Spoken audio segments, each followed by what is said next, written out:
हेलेनानिफ्राय लानानै गुबुन गुबुन एक्ट्रेसफोरजोंबो एडभार्टाइज होजानाय उदालगुरि जिल्लानि लटारि जाय फर्चुनारनिफ्राय लानानै आल्ट्रा बास स्करपिय' थार गोबांथार प्राइस दंमोन। दिनै बे लटारिया मा जानो थांखो आरो गोबाङा बे लटारिखौ फोथायनानै गोबां रां होनानै लादोंमोन। दा बेनि सायावनो कर्टनिफ्राय मोनसे फैनाय अर्डारा मामोन दिनै फुल खेंफ्रुथि होदों। नोंथांमोना बे भिडिअखौ नायजोबोब्ला बुजिगोन। आं नैबे गुवाहाटि एरियानिफ्राय नैबे खौरांखौहाय नोंथांमोननो होनो सानबाय आरो नायलांदो। दिनै जोङो सिरेगा फाउन्डेसन आरो सिजौ फाउन्डेसननि बराद थिनाय गेलेनायनि कमिटिनिफ्राय रायजो राजाफोरनो आरो जोंनि वेल उइसार्स आरो डिलार्स एन्ड एजेन्ट्सफोरनो जों नैबे रादाबखौ जों होनो नागिरदों। बे रादाबानो जाहैबाय जोङो बराद थिनाय गेलेनो थाखाय जे कमिटि दादोंमोन बे कमिटिया जोङो सिरेगा फाउन्डेसन आरो सिजौ फाउन्डेसनजों सालायजानाय जायफोर स्कुल दङ जेरै सिरेगा सिनियर सेकेन्डारि स्कुल रौतायाव आरो सिजौ फाउन्डेसननि आलारि एकाडेमि दैफां नलबारियाव बे स्कुलफोरनि इनफ्रास्ट्राक्चारफोरखौ जौगाखांहोनायजों लोगोसे जोङो जेलाव जोबथेजानानै थाजानाय एक्स एनडिएफिफोर आरो बिथांमोननि न'खरा जिहेतु बै जोबथेजानाय न'खरनि सुबुंफोरखौ उदां खालामनो थाखाय गोबांथार बिसोर नारा नाथा नाजानानै राङारि बिथिङाव लोरबां जालांदों। बैनि थाखाय जोङो अनसुंथाइ होनो थाखाय आरो लोगोसेनो जोङो सावस्रि बिफानाव जों उदालगुरि डिस्ट्रिक्टनि सुबुंफोरखौ एसे हां मोनहोनो एबा एसे रिलिफ मोनहोनो थाखाय जोङो बेबायदिनो एम्बुलेन्स आरो स्वर्गरथ बेबायदि लन्च खालामनो थाखाय जोङो बेबायदि मोनसे बराद थिनाय गेलेनो थाखाय थांखि लादोंमोन। आरो बे थांखि लानाय बायदियैनो जोङो आगष्टनि 28 अक्ट'आव जोङो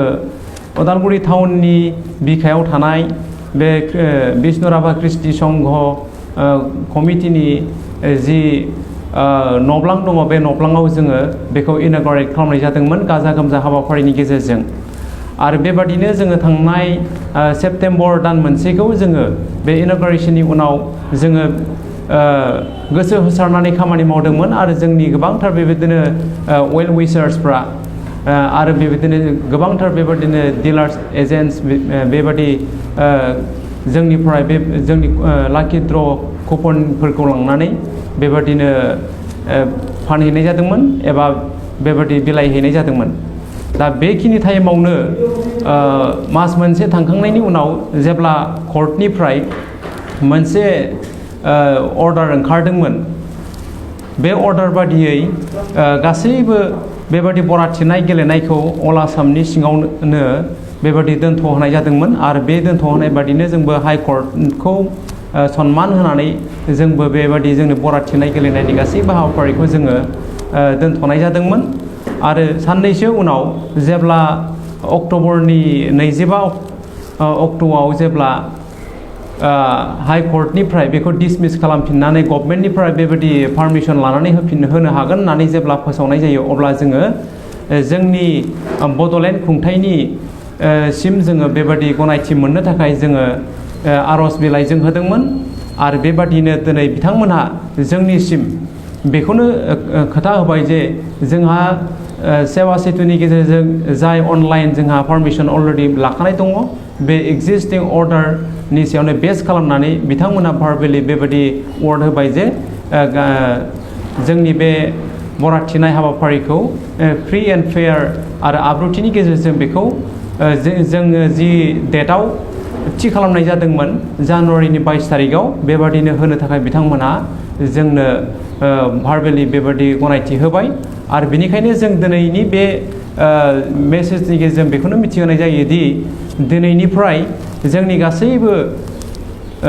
डिलार्स एजेन्ट्स आरो वेल उइसार्सफ्रा जायफ्रा लादोंमोन बिथांमोनहा जोंनि बे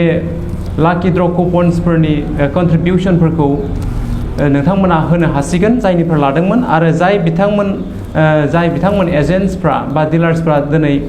फाननायखौ दोनथ'दोंमोन बिथांमोनाबो फानफिननो हासिगोन। आरो बेखौ जोंनिफ्राय जायफ्रा आरो लांफैनो गोसो दं बिथांमोनाबो लांफैनो हासिगोन दिनैनिफ्राय जोङो बे लाकी ड्र कुपन्सफोरखौ जोङो गनायथि मोननाय बादियै जों गासैबो जायगायाव जों बिलाइनो थाखाय थांखि लानाय जादों आरो जोंनि बे सेरेगा फाउन्डेसना जाहैबाय मोनसे वेल एस्टाब्लिश्ड मोनसे ट्रास्ट आरो बे ट्रास्टआ गोबांथार जोंहा बेबायदिनो नांगौ बादि जोंहा डकुमेन्ट्सफोर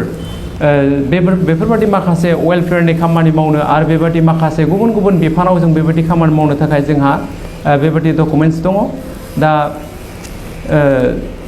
बे समाव आं नैबे जिहेतु हाइ कर्टनि भार्डिक्ट ओंखारनायमोन नैबेखौ आङो नोंथांमोननो फोरमायो बेयो जाहैबाय सिगाङाव हाइ कर्टनिफ्राय ओंखारनाय जि अर्डार लेखामोन बियो जों बेखौ सनमान होनानै जोङो माखासे सम जोङो जोंनि खामानिफोरखौ जों दोनथ'नानै जेब्लासिम जोङो सरकारनिफ्राय खोथा मोनाखै अब्लासिम जोङो जेबो खामानिखौ मावथ'वाखैमोन दा दिनै जोङो सरकारनिफ्राय खोथा मोननायलाय जोङो दिनै जोंनि खामानिखौ जोङो जागायफिननो थाखाय जों आखायाव लादों आरो जोंहा बेफोरबायदि खामानिफोरखौ बेबायदि स्कुल माखासे गुबुन गुबुन इन्स्टिटिउसन्सफोर बेबायदि जोंहा सालायबाय थानो थाखाय एबा बेबायदि गुबुन गुबुन फसंथानफोरखौ जोङो बिदि फसंनानै रायजो राजानि थाखाय मोजां खामानि मावलांनो थाखाय जोंहा नांगौ बादि डकुमेन्ट्सफोर दङ जोंहा सेरेगा फाउन्डेसननिफ्राय नैबे जोंहा जिथु ट्रास्ट डिड नैबे ट्रास्ट डिड बेबो जोंहा दङ जोंनि आखायाव आरो बेजों लोगोसे जोंहा दङ बेवहाय 1961 इनकाम टेक्स एक्टनिफ्राय एक्टनि आन्दाराव जोंहा मोनसे रेजिस्ट्रेसन दङ बे रेजिस्ट्रेसननि बे इनकाम टेक्स एक्टनि 1961नि बे एक्टनि आन्दाराव जों रेजिस्ट्रेसनजों बेजों लोगोसे जोंहा बे 12A आरो 80G नैबे 12A आरो नैबे 80G बेफोर गासैबो डकुमेन्ट्सफोरा जोंहा मौजुद दंजोबो जायनि थाखाय जोङो बेफोरबायदि समाजनि एबा बेबायदि गुबुन गुबुन फसंथानफोरनि जोङो खामानिखौ जों मावगासिनो दङ दा बिनिखायनो दिनै गासै रायजो राजानिसिम जोङो बेखौनो मिथिहोयो जे नोंथांमोना दिनै बेबायदि गोनो गोथो जानांगौनि जेबो गैया नोंथांमोना दिनैनिफ्राय जोंनि बे सेरेगा फाउन्डेसन आरो सिजौ फाउन्डेसनजों खुंजानो लानाय बे बराथिनाय गेलेनाय बेखौ नोंथांमोनहा जोंनि थिखानाय अक्ट'आवनो बेखौ गेलेनायखौ नुनो मोनगोन आरो बेवहाय गाजा गोमजायै नोंथांमोना बाहागो लानो हागोन जों बेखौ बे आब्रुथिनि गेजेरजों आरो बेबायदिनो माखासे क्लिन माखासे नियम निथिनि गेजेरजों जों बेखौ गेलेनानै जों नोंथांमोननि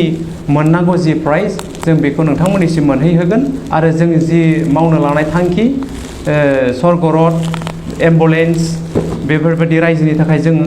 लन्च खालामनाय आरो बे एनडिएफपिफोर एक्स एनडिएफपिफोर जेलाव जोबजानाय बिथांमोननि थाखाय जोङो जे राङारि अनसुंथाइ होनाय बेफोर खामानिखौ जोङो मोगथाङाव महर होनो थाखाय नोंथांमोना जोंखौ बेबायदि हेफाजाब होगोन जोंखौ कअपारेट खालामगोन होननानै मिजिंथिनानै दिनै नोंथांमोननिसिम बे मेसेजखौ आंनिफ्राय आं कमिटिनि आफादगिरि जानानै नोंथांमोननिसिम बेखौनो मिथिहोनाय जाबाय